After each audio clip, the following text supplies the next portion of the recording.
கனகம்மாவுக்கு கோபம் பொங்கி வந்துச்சு. மத்தியானம் ஆனாலும் கூட அவளோட பையன் ரங்கா இன்னும் தூங்கிக்கிட்டே இருக்கிறத பார்த்து எரிச்சலா வந்துச்சு.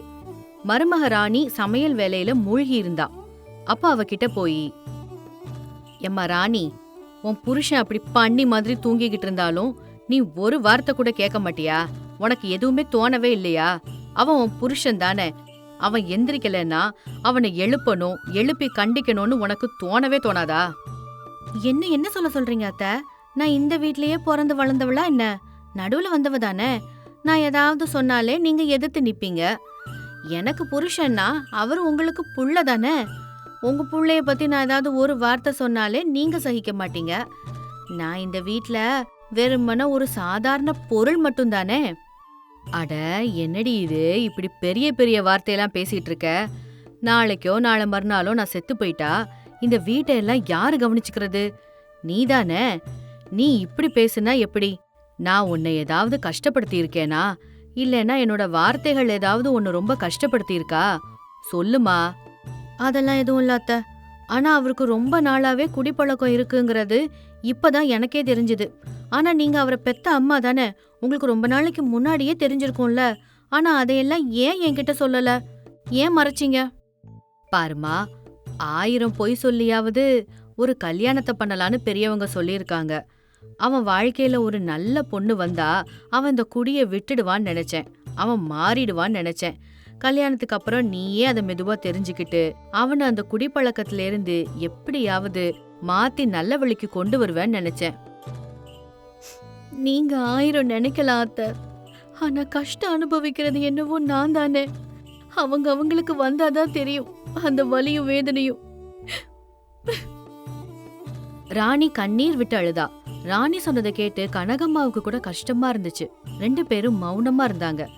அந்த நேரத்துல தூங்கி முழிச்ச ரங்கா, ஏ ராணி, ராணி, ராணி, எங்க போய் செத்து தொலைஞ்சான்னு தெரியலையே. மரம் மாதிரி ஒரு புருஷன் வீட்டுல இருக்கேன், கொஞ்சமாவது மரியாதை இருக்கா? அப்பப்பா, தலையே வெடிக்கிற மாதிரி வலிக்குது. வேகமா டீ எடுத்துட்டு வா. ஐயோ, இந்த தலைவலியோட அப்படியே எனக்கு உயிர் போகுது. தரித்திரம் புடிச்சவன, கொஞ்சமாவது மாறுவியாடா நீ? எப்பவாவது நீ மாறுவேன்னு நம்பிக்கிட்டு இருந்தேன். ஆனா உன் நடத்தையெல்லாம் பார்த்தா எனக்கு இப்ப ரொம்ப பயமா இருக்கு. அம்மா, என்ன 10 மாசம் சுமந்து பெத்தவளே, நல்ல விதமா சொல்றேன், பேசாம இங்க இருந்து போயிரு. புருஷன் பொண்டாட்டி விஷயத்துல நீ வரக்கூடாது. என் மனைவியோட தானே நான் பேசிக்கிட்டு இருக்கேன். ஏ ராணி, போய் எனக்கு டீ கொண்டு வா, சீக்கிரம் போ. நல்ல சூடா இருக்கணும். அத குடிச்சதும் என் தலைவலி அப்படியே பறந்து போகணும். அப்படி இருக்கணும். நான் எடுத்துட்டு வர மாட்டேன். நான் இனிமே உங்களுக்கு எந்த வேலையும் செய்ய மாட்டேன். நீங்க எங்களை பத்தி கொஞ்சமாவது கவலைப்படுறீங்களா? நாங்க எதுக்காக உங்களை பத்தி கவலைப்படணும்? சாப்பிடுறீங்களோ இல்ல சாவுறீங்களோ, உங்க சாவு நீங்க சாவுங்க. ரங்காக்கு எதுவுமே புரியல. கண்களை நல்லா தொடச்சுக்கிட்டு மறுபடியும் மனைவிய பார்த்தான். கோபமா நின்னுட்டு இருந்த மனைவியையும் தாயையும் பார்த்து அப்படியே திகைச்சு போயிட்டான். இப்போ என்ன ஆயிடுச்சு? 2 பேரும் ஏன் இப்படி நிக்கிறீங்க? 2 பேரும் ஏன் முகத்தை 1.5 முழத்துக்கு தூக்கி வச்சிருக்கீங்க? என்னாச்சுன்னு தான் சொல்லுங்களேன். யாராவது ஏதாவது உங்களை சொன்னாங்களா? டேய் மானகட்டவனே, உன்னை வயித்துல சுமந்தேன் பாரு, அதை நான் பண்ண பாவம். இனிமேல் நீ குடிச்சிட்டு வீட்டுக்கு வந்தா உனக்கு இந்த வீட்ல சாப்பாடு கிடையாது. ஐயோ, இந்த வார்த்தையெல்லாம் நீ எங்கம்மா கத்துக்கிட்ட? என் மனைவி தானே உனக்கு இதெல்லாம் சொல்லி கொடுத்தா. நீ 10 மாசம் உன் வயித்துல சுமந்து என்ன பெத்து எடுத்தியேம்மா, அது ஞாபகம் இருக்கா? இப்படி மத்தவங்க பேச்ச நம்பி என்ன திட்டுறியே? இந்த வார்த்தை எல்லாத்தையும் உனக்கு கத்து கொடுத்தது இவதான் எனக்கு ஒன்னும் தெரியாம இல்ல. நிஜம்தானே? அப்படி சொல்லி ரங்கா ராணியா அடிக்க முயற்சி பண்றான். உடனே கனகம்மா இடையில வந்து ரங்காவை இந்த கண்ணத்திலயும் அந்த கண்ணத்திலயும் மாறி மாறி அடிச்சா. அதனால கோபமான ரங்கா அங்க இருந்து வெளியில போறான். ரங்கா போன பிறகு ராணி அவ மாமியார கட்டி பிடிச்சு குலுங்கி குலுங்கி அழ ஆரம்பிச்சா. அத்தை,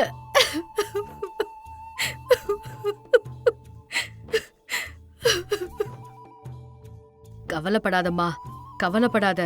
அவன் உண்மையிலேயே ரொம்ப நல்லவன் தான். ஆனா எப்படி இப்படி மாறிட்டான்னு எனக்கே புரியல. இதெல்லாம் அந்த மாய குடியால தான் நடந்துச்சு.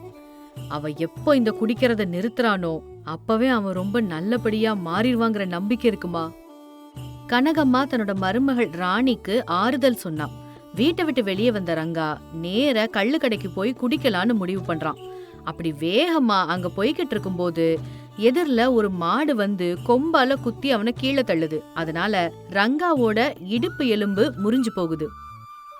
அம்மா, கடவுளே, அப்பா, என் இடுப்பு எலும்பு முறிஞ்சு போச்சு. நடக்க முடியலையே. காப்பாத்துங்க, யாராவது வந்து என்ன காப்பாத்துங்க. இந்த மாடு என்ன கொன்னு போட்டுற போல இருக்கு. ரங்கா கத்துறத கேட்டுட்டு வீட்ல அழுதுட்டு இருந்த ராணியும் கனகம்மாவும் பதறி அடிச்சு ஓடி போய் பாக்குறாங்க. ரங்காவுக்கு பக்கத்துல கொஞ்சம் தூரத்துல அந்த மாடு கூட நின்னுட்டு தான் இருந்துச்சு. அம்மா, இந்த மாடு என்னோட இடுப்பு எலும்ப முறிச்சிருச்சுமா. ஏண்டி ராணி, திட்டி திட்டி வெளியில அனுப்புனியே, இப்ப என்ன ஆச்சுன்னு பாத்தியா? என்னோட இடுப்பு எலும்பு முறிஞ்சு போச்சு. இப்ப நீங்க 2 பேரும் தான் என்ன வீட்டுக்கு தூக்கிட்டு போகணும். அங்க ஒருத்தி இங்க ஒருத்தின்னு பிடிச்சு என்ன வீட்டுக்கு தூக்கிட்டு போங்க. சீச்சி, இடுப்பு ஒடிஞ்சும் உனக்கு புத்தி வரல பாரு. அந்த கொம்பு இடுப்புல இல்லாம உன் வாயில குத்தி இருந்தா ரொம்ப ரொம்ப நல்லா இருந்திருக்கும். ஏமா, நீ எல்லாம் ஒரு பெத்த தாயாமா? பெத்த பிள்ளைய என்ன வார்த்தை சொல்ற? ஏங்க, கொஞ்சம் அமைதியா இருங்க. அதிகமா கால் அசைக்காதீங்க. மெதுவா நம்ம போயிடலாம். எப்படிங்க, வலி அதிகமா இருக்கா? கொஞ்சம் பொறுத்துக்கோங்க. பாருங்க, அங்க நம்ம வீடு வந்துருச்சு பாருங்க. அடடா, பாத்தியாமா, ஒரு பக்கம் நீ என்ன திட்டிக்கிட்டு இருக்க, ஆனா என் மனைவிய பாரு. எனக்கு அடிபட்டுருச்சேன்னு அவ எவ்வளவு வருத்தப்படுறா, எவ்வளவு கவலைப்படுறா பாரு. அடுத்த ஜென்மம்னு ஒண்ணு இருந்தா என் மனைவி எனக்கு கணவனா வரணும். நான் அவளுக்கு மனைவியாகி எல்லா சேவைகளையும் செய்யணும்னு அந்த கடவுள்கிட்ட நான் வேண்டிக்கிறேன். ஆ, இந்த கதையெல்லாம் நிறைய கேட்டாச்சு. வீட்டுக்கு போய் பேசாம படு. இப்படி மெதுமெதுவா ரங்காவை வீட்டுக்கு கூட்டிட்டு வராங்க அம்மாவும் மருமகளும். அவங்க கூடவே ரங்காவை முட்டி தள்ளுன அந்த பசுவும் பின்னாடி வருது. அந்த பசு வந்ததை பார்த்ததும் ரங்காவுக்கு அவ்வளோ கோவம் வந்துச்சு. எவ்வளவு தைரியம் இருந்தா அது மறுபடியும் இங்க வரும்? இன்னைக்கு இது உண்டு இல்லைன்னு பண்ணிடுறேன். என் இடுப்பெலும்பு முறிச்சு விட்டுட்டு எதுவும் தெரியாத மாதிரி அப்பாவியா நிக்குது. இதை எவ்வளவு அடிச்சாலும் தப்பே இல்ல. சரிடா, அத விடு. ஏங்க, நீங்க அசையாதீங்கங்க. நீங்க வலியில துடிக்கும் போது எனக்கு அழுகையா வருது. இவ்ளோ நல்ல பொண்ண தினமும் இப்படி அழ வச்சிட்டு இருக்கேடா. இப்பவாவது உனக்கு புத்தி வந்தா சரிதான். கொஞ்சமாவது உன் மனைவிய பார்த்து பாவப்படு. அப்படியே கனகம்மா ரங்காவை திட்டிட்டே இருந்தா. இன்னொரு பக்கம் ராணி தன்னோட கணவருக்கு இடுப்பு வலி சரியாகணும்னு சூடா வெண்ணி கொண்டு வந்து ஒத்தடம் கொடுத்தா. அப்படியே 2-3 நாட்கள் போகுது. ஆனா அந்த பசு மட்டும் வீட்டை விட்டு போகாம அங்கேயே தங்கிடுச்சு. அம்மா, இது என்ன போன ஜென்மத்துல என்னோட மனைவியா? இந்த வீட்டை விட்டு ஏன் இப்படி நகர மாட்டேங்குது? இதுக்கும் எனக்கும் ஏதாவது தொடர்பு இருக்கா என்ன? ஆமா ஆமா, போன ஜென்மத்துல அது உன் காதலி, அதனாலதான் உன்னை சுத்தி சுத்தி வருது. அது சரி, 3 நாள் ஆகியும் உன் இடுப்பு வலி இன்னும் குறையலையா? இல்ல குறைஞ்சதுக்கு அப்புறமும் இன்னும் குறையாத மாதிரி நாடகம் ஆடிட்டு இருக்கியா? அதுக்கு என்ன அர்த்தம்? நான் எந்த வேலையும் செய்யாம வீட்லயே உட்கார்ந்து சாப்பாடு சாப்பிட நினைக்கிறேன்னு அர்த்தமா? சரி, நீ எனக்கு ஏதாவது சேவை செய்றியா? எல்லாம் என்னோட மனைவி தானே பண்றா. அதோட நான் வீட்ல எங்க சும்மா உட்கார்ந்துட்டு இருக்கேன்? இந்த மாடு வந்த நேரத்துல இருந்து இதை பார்த்துட்டு தானே இருக்கேன். ஓஹோ, நீங்க அப்படி சொல்றீங்களாக்கும். என்ன, எதுக்கு அப்படி வித்தியாசமா பாக்குறீங்க? இனிமே அந்த பசு என்னோடது. அதுக்கு நான் தான் இனிமே ஓனர். நாளையில இருந்து நான் அதை மேய்ச்சலுக்கு கூட்டிட்டு போறேன். புல் கொண்டு வந்து கொடுக்கறேன். பாத்துக்கோ, அதை நான் எப்படி கவனிக்கிறேன்னு நீ ஏன் ஆச்சரியப்படுவ. அப்படியே ரங்கா அந்த பசுவை பராமரிக்க தொடங்குறான். தினமும் அதை புல் மேய்றதுக்காக மேய்ச்சலுக்கு கூட்டிட்டு போறான். பசுவை குளிப்பாட்டி சுத்தமா வச்சுக்கிறான். அழகா அலங்கரிச்சு சொந்த குழந்தைய போல பராமரிக்கிறான். அப்படியே கொஞ்ச நாட்கள் கழிச்சு அந்த பசுவுக்கு ஒரு கண்ணு குட்டி பிறக்குது. அந்த குட்டி பார்க்க அவ்வளோ அழகா இருக்கவும் இனி ரங்காவோட ஆனந்தத்துக்கு அளவே இல்லாம போச்சு. நம்ம பசுமாடு குட்டி போட்டிருக்கு. எனக்கு இன்னைக்கு எவ்வளவு சந்தோஷமா இருக்கு தெரியுமா? இனிமேல இருந்து நான் பால் கறந்து விற்க போறேமா. போதும்டா, ரொம்பவும் குதிக்காத. நல்லபடியா திருந்தி வாழ்ற ஜாதகம்லாம் உனக்கு கிடையாது. ஒரு வேலை செய்யறேன்னு சொல்லுவ, ஆனா இன்னொரு வேலை செய்வ. நீயும் அப்படிதான், உங்க அப்பாவும் அப்படிதான். அந்த காலத்துல எல்லாம் உங்க அப்பாவால நான் எவ்வளோ கஷ்டப்பட்டிருக்கேன் தெரியுமா? இன்னைக்கு உன் மனைவி எவ்வளோ கஷ்டப்படுறாளோ அதே கஷ்டங்களை நானும் அனுபவிச்சிருக்கேன். நீ பிறந்ததுக்கு அப்புறமாவது என்னோட நிலைமையெல்லாம் மாறும்னு நம்பினேன். ஆனா ஒரு பிரயோஜனமும் இல்ல. பாருங்க, எனக்கு உங்க மேல ரொம்ப நம்பிக்கை இருக்குங்க. நீங்க சாதிச்சு காட்டுவீங்க. இன்னையிலேருந்து நமக்கு ஒரு புதிய வாழ்க்கை ஆரம்பிக்க போகுது. நீங்க நினைச்சதை சாதிப்பீங்க. ராணியோட வார்த்தைகளை கேட்டு ரங்கா அழுறான். ராணி அவனுக்கு ஆறுதல் சொன்னான்.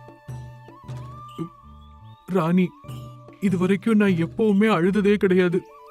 இப்போ முதல் முறையா அழுறேன். என்ன எங்க அம்மா கூட நம்பினதே இல்ல, இந்த ஊரும் நம்பினது இல்ல. ஆனா என்னோட மனைவியான நீ மட்டும் என்ன நம்புற. நான் இந்த நன்றி கடனை உனக்கு எப்படி அடைக்க போறேன்னு தெரியல. ஏங்க, அதெல்லாம் இப்ப எதுக்குங்க? முதல்ல நீங்க வேலைய ஆரம்பிங்க. ராணியோட வார்த்தைகளால ரொம்ப மகிழ்ச்சி அடைஞ்ச ரங்கா பசுவோட பாலை கறந்தான். அன்னையில இருந்து தினமும் பால் வித்து சம்பாதிக்க ஆரம்பிச்சான். அந்த பணத்தை மனைவிக்கும் வீட்டுக்கும் செலவழிக்க ஆரம்பிச்சான். கனகம்மாவுக்கும் தேவையான பொருட்கள் எல்லாம் வாங்கி கொடுத்தான். மது குடிக்கிறது கூட நிறுத்திட்டான். அந்த குடும்பம் ரொம்ப சந்தோஷமா மகிழ்ச்சியா வாழ ஆரம்பிச்சுது. ஒரு நாள் ராணி வாந்தி எடுத்துட்டு இருந்தா. அவ வாந்தி எடுக்கிறத பார்த்து ரங்கா அங்க ஓடி வந்து, அம்மா, ராணி வாந்தி எடுத்துட்டு இருக்கா பாரு. அவளுக்கு என்ன ஆச்சுன்னு எதுவும் தெரியலையே. ஆஸ்பத்திரிக்கு ஏதாவது கூட்டிட்டு போகணுமா? என்னன்னு வந்து பாருமா. எதுக்கு இப்படி சும்மா சிரிச்சுக்கிட்டே நிக்கிற? டேய் ரங்கா, என்னம்மா நீ? என் பொண்டாட்டி அங்க வாந்தி எடுத்துட்டு இருக்கா, நீ சிரிச்சிட்டு இருக்க. உனக்கு ஏதாவது பைத்தியம் பிடிச்சிருச்சா? டேய் நீ அப்பாவாக போறடா மடையா. கனகம்மா அப்படி சொன்னதும் ரங்காக்கு ரொம்ப ரொம்ப சந்தோஷமாகுது. ராணி, எனக்கு ரொம்ப ரொம்ப சந்தோஷமா இருக்கு ராணி. இது வரைக்கும் எதுக்குமே உதவாத என்னோட வாழ்க்கைய நீ வந்து ரொம்ப புதுசா மாத்திட்ட. நீ என்னோட மனைவியா வந்தது என்னோட அதிர்ஷ்டம் தான். நான் என்னங்க செஞ்சேன்? இதெல்லாம் அந்த பசு நமக்கு கொண்டு வந்த அதிர்ஷ்டம். அந்த பசு மட்டும் வரலன்னா நீ இப்பவும் அந்த சாராய கடையே கதின்னு கடந்திருப்ப. நான் வீட்ல எப்பவும் போல அழுதுட்டே இருந்திருப்பேன். ஆமா ராணி, இது எல்லாமே நம்ம பசுனாலதான். கடவுளே நம்ம வீட்டுக்கு வந்து நமக்கு அதிர்ஷ்டம் கொடுத்த மாதிரி இருக்கு. பாருடா, எந்த வீட்லயும் கணவன் மனைவியோட வார்த்தையை கேட்டா அந்த வீடு ஒரு நாள் கெட்டு போகாது. எல்லா வீட்லயும் கண்டிப்பா மனைவிக்கு ஒரு மரியாதை கொடுத்தே ஆகணும். ரங்கா, நீ உன் பொண்டாட்டியோட கஷ்டம் என்னன்னு உணர்ந்துகிட்ட. அவ சொன்னபடியெல்லாம் கேட்டு நீ நடந்த. அதனாலதான் இன்னைக்கு நீ இப்படி சந்தோஷமா மாறி இருக்க. இல்லனா அந்த சாராய கடையே கதின்னு எல்லார்கிட்டயும் பணம் கேட்டுட்டு சுத்திட்டு இருந்திருப்ப. உண்மைதாம்மா. இனிமேல இருந்து என்னோட மனைவி இந்த பசு ரெண்டுமே என்னோட ரெண்டு கண்கள் மாதிரி. இனி சந்தோஷமா வாழ்வேன். இது வரைக்கும் நடந்ததெல்லாம் பரவாயில்ல. இனிமேதான் நிஜ கதை ஆரம்பிக்க போகுது. உனக்கு குழந்தைங்க பிறக்க போறாங்க. அவங்க பண்ற குறும்புத்தனத்தை எல்லாம் நீ எப்படி சமாளிக்கிறன்னு நான் பார்க்க தானே போறேன். கனகம்மா இப்படி சொன்னதை கேட்டதும் ராணியும் ரங்காவும் சிரிச்சு சந்தோஷப்படுறாங்க. இப்படி பசுவோட பாலை வித்து அந்த குடும்பம் எந்த கவலையும் இல்லாம சந்தோஷமா வாழ்ந்துட்டு இருந்தாங்க. ஒரு காலத்துல வள்ளிபுரம் அப்படின்னு ஒரு கிராமம் இருந்துச்சு. அந்த கிராமத்துல எல்லாரும் ஒத்துமையா ரொம்ப சந்தோஷமா இருந்தாங்க. அப்பப்போ யாருக்காவது ஏதாவது பிரச்சனை வந்துச்சுன்னா அந்த ஊர் பெரியவர் சூரியநாராயணன் கிட்ட போவாங்க. அப்படி ஒரு நாள் சீத்தம்மா அப்படின்னு ஒரு வயசான பாட்டி, ஐயா சூரியநாராயணா இருக்கீங்களா? வாங்க பெரியமா, என்ன இப்படி மத்தியான நேரத்துல வந்திருக்கீங்க? என்னப்பா செய்யறது, ஒரு பிரச்சனை வந்துருச்சு. எனக்கு என்ன பண்றதுன்னு ஒன்னும் புரியல. இந்த வயசுல உனக்கு என்ன பெரியமா பிரச்சனை? உடம்பெல்லாம் நல்லா தானே இருக்கு. என் ஆரோக்கியத்தை பத்தி அந்த ஆண்டவன் பாத்துக்குவான்பா. என் பயம் எல்லாம் என்னோட பையனை பத்தி தான் நாராயணா. உங்க பையன் உங்களை நல்லபடியா பாத்துக்கிறான் தானே பெரியமா? இப்போ என்ன ஆச்சு? என்னத்த பார்த்தான் போ. இப்பெல்லாம் அவன் என் பேச்ச கொஞ்சம் கூட கேக்குறதில்ல. என்னாச்சு பெரியமா? முன்னாடி நாங்க எங்க இடத்த வித்தோம் இல்லையா? ஆ, ஆமா. நல்ல விலைக்கு வித்தீங்க தானே. அதனால உங்களுக்கும் உங்க பையனுக்கும் கூட ரொம்ப சந்தோஷம் தானே. அப்பெல்லாம் சந்தோஷமா தான் இருந்துச்சு. ஆனா அதுக்கப்புறம் அந்த பணத்தை என் கையில அவன் தரல. அப்படியா? அப்ப என்ன பண்ணா அந்த பணத்தை? அதுதான் நாராயணா எனக்கும் தெரியல. இப்ப வரைக்கும் என்கிட்ட கேட்காம அவன் எதையுமே செஞ்சது கிடையாது.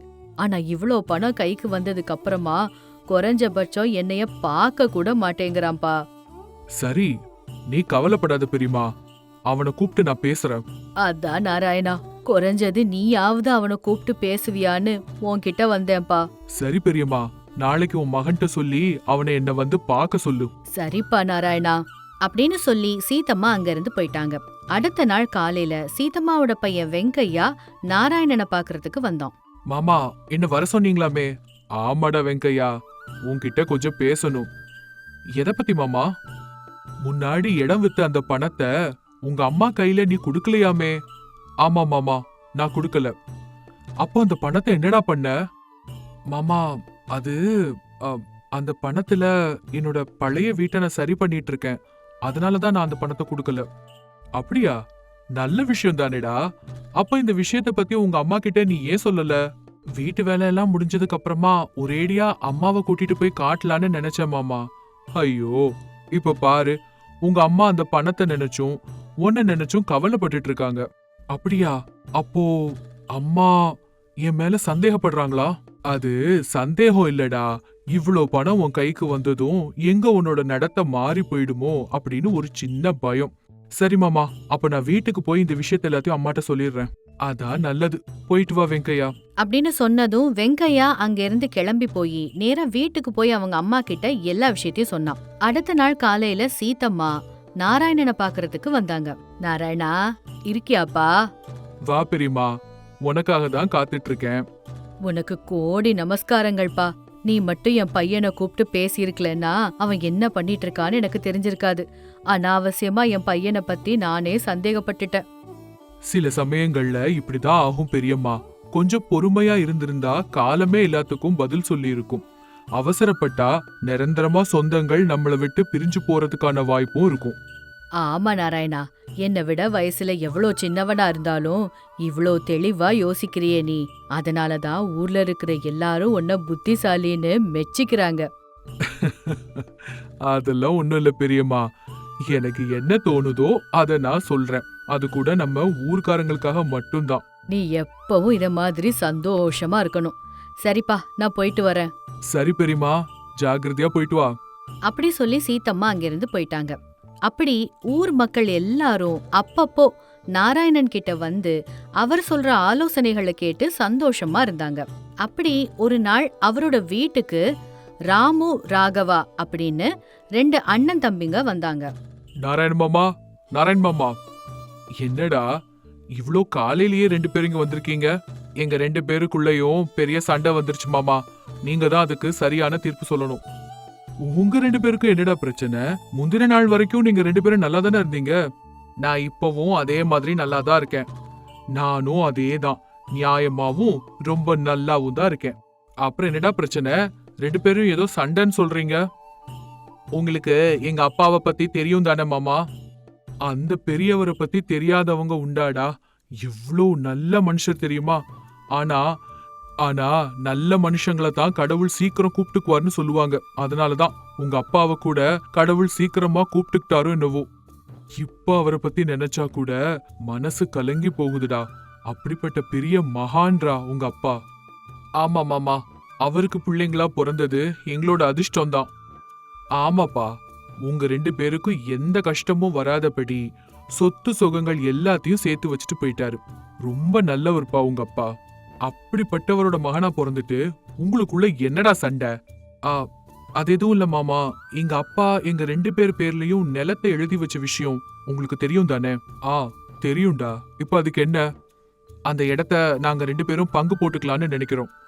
இப்போ அந்த பூமிய பங்கு போட வேண்டிய அவசியம் என்னடா? இத்தனை நாளா சேர்ந்து உழைச்சு நல்லா சம்பாதிச்சீங்க. இப்போ திடீர்னு என்ன ஆச்சு? எனக்கு கூட அந்த நிலத்தை பங்கு போடுறதுல விருப்பம் இல்ல மாமா. ஆனா அண்ணன், ஆமா, நான் தான் ஒவ்வொருத்தருக்கும் தனித்தனியா நிலம் வேணும்னு நினைக்கிறேன் மாமா. எதுக்குடா? இப்போ என்ன நடந்துருச்சு? நாள் முழுக்க வயல்ல கடந்து மாடு மாதிரி உழைக்கிறது நானு. ஆனா வர்ற பணத்தை 2 பேரும் சமமா எடுத்துக்கணும்னா அது என்னங்க நியாயம்? அப்படிலாம் இல்ல மாமா, நானும் அண்ணனை மாதிரி உழைக்கத்தான் செய்யறேன். அதெல்லாம் ஒண்ணும் கிடையாது. காலையில இருந்து சாயங்காலம் வரைக்கும் கஷ்டப்பட்டு நிலத்துல உழைக்கிறது நான் மட்டும்தான். வேணும்னா ஊருக்குள்ள யார்கிட்ட வேணாலும் கேட்டு பாருங்க. என்னடா இது, 2 பேருமே அதிகமா உழைக்கிறோம்னு சொல்றீங்க. இப்ப கண்டிப்பா இந்த நிலத்தை பங்கு போட்டே தீரணுமா? எனக்கு அதுல இஷ்டம் இல்ல மாமா. ஆனா அண்ணன், ஆமா, எனக்கு என்னோட நிலம் தனியா வேணும். அதோட இத்தனை நாள் நான் தான் கஷ்டப்பட்டு இந்த பூமியில உழைச்சிருக்கேன். அதனால எனக்கு அதிகமான பங்கு வேணும்.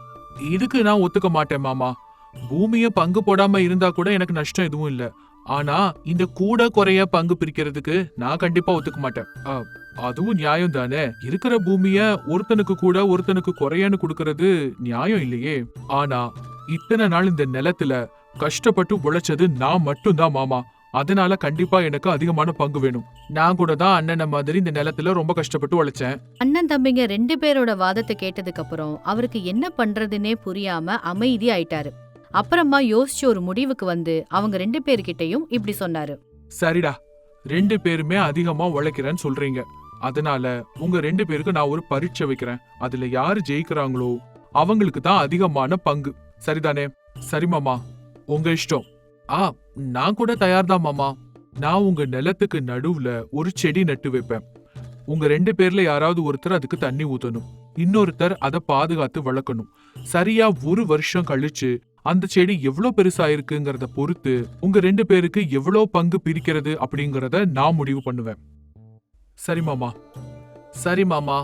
1 நாள் 2 நாள் இல்ல, அந்த நாள்ல இருந்து 1 வருஷத்துக்கான ஒரு நீண்ட சோதனை காலம் ஆரம்பமாச்சு. கொஞ்ச நாட்கள் கழிச்சு, என்னடா ராமு, ராகவா, எப்படி போகுது உங்க 2 பேரோட பரீட்சை? நல்லா போயிட்டு இருக்கு மாமா. நான் தான் தினமும் காலையில 1 நாள் விடாம அந்த செடிக்கு தண்ணி ஊத்துறேன்.